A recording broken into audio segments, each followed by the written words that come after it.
السلام علیکم ویورز۔ ہڈیوں سے مرغے کا پیدا کرنا، کرامات حضرت شیخ عبدالقادر جیلانی کی۔ لیکن اس سے پہلے جو دوست چینل پر نئے ہیں ان سے گزارش ہے کہ چینل کو سبسکرائب کر لیں اور ساتھ بیل آئیکن پہ کلک کر لیں تاکہ اس طرح کی لیٹسٹ ویڈیو آپ تک اپڈیٹ ہوتی رہے۔ ایک عورت نے اپنے لڑکے کو لے کر محبوب سبحانی، قطب ربحانی، غوث سمدھانی، قدوس السرح نورانی حضرت شیخ عبدالقادر جیلانی کی بارگاہ پناہ میں لے کر آئی اور عرض کرنے لگی، حضور یہ بچہ آپ کی عقیدت رکھتا ہے، اس لیے اسے آپ کے حوالے کرتی ہوں، آپ اپنی غلامی میں قبول فرمائیں۔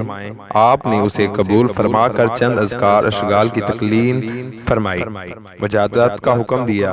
ایک دن لڑکے کی ماں اس سے ملنے کے لیے آئی تو بھوک اور بیداری کے سبب اسے کمزور پایا اور جوں کی روٹی کھاتے دیکھا۔ پھر عورت نے آپ کی خدمت میں آئی اور آپ کے سامنے مرغے کے گوشت کی ہڈیاں کو دیکھا اور فوراً بول پڑی کہ خود تم مرغا کا گوشت کھاتے ہو اور میرے لڑکے کو جوں کی روٹی کھلاتے ہو۔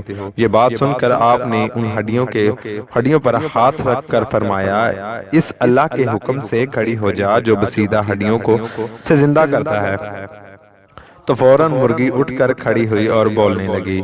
تو آپ نے اس بڑھیا عورت سے فرمایا کہ دیکھو، اللہ کے حکم سے آپ کے لڑکے میں بھی ایسی قابلیت آ جائے گی کہ جو خدا کا ہو جاتا ہے تو پھر خدا اس کا ہو جاتا ہے۔ تو جن دوستوں کو ویڈیو اچھی لگی ان سے گزارش ہے کہ ویڈیو کو لائک کریں اور شیئر کریں اور ساتھ بیل آئیکن پہ کلک کر لیں اور یہ معلومات، یہ پیغامات دوسرے لوگوں تک پہنچ جائیں کہ کس طریقے سے اللہ والوں کے کرامات ان کو حاصل ہوئی۔